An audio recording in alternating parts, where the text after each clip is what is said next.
Also, there was the whole concept of developing the physical and the mental infrastructure of the nation, which really needed a lot of work. So that in that first term in 1984, I think we occupied ourselves with those things. That is, developing the infrastructure, always with a view to using infrastructural development for the purpose of economic development, never for its own sake. And secondly, economic development for the purpose of enabling the citizens of this new country to actually take control of their destiny. And coming along with that, then, development, there was the need for many things in the area of education. We set our minds, for example, with the creation of what was then called the University College of Belize. Independence has brought tremendous development to Belize over these past 30 years, whether it be in the purely economic sphere, in terms of the more than doubling of the GDP and so on.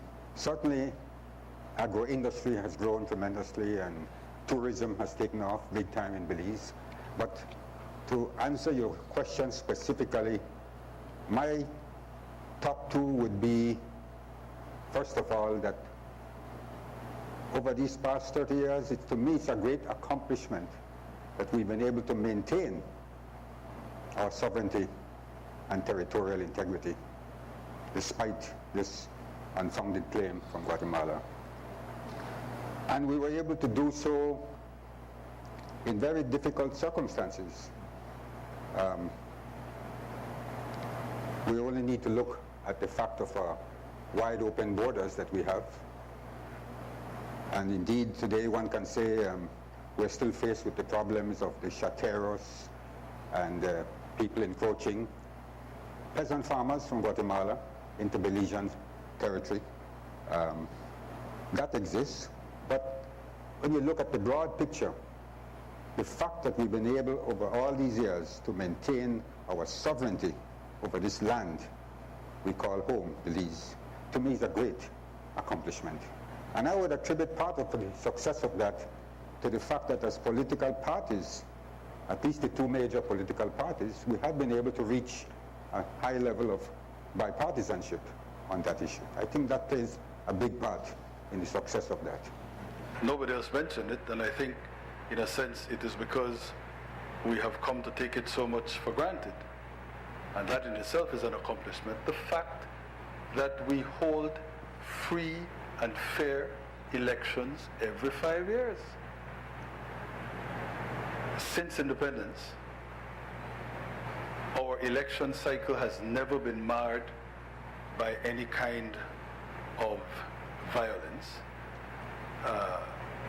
It has resulted in an almost routine change of government, except for sides insisting on having been the odd man out and having 1-2 consecutive terms.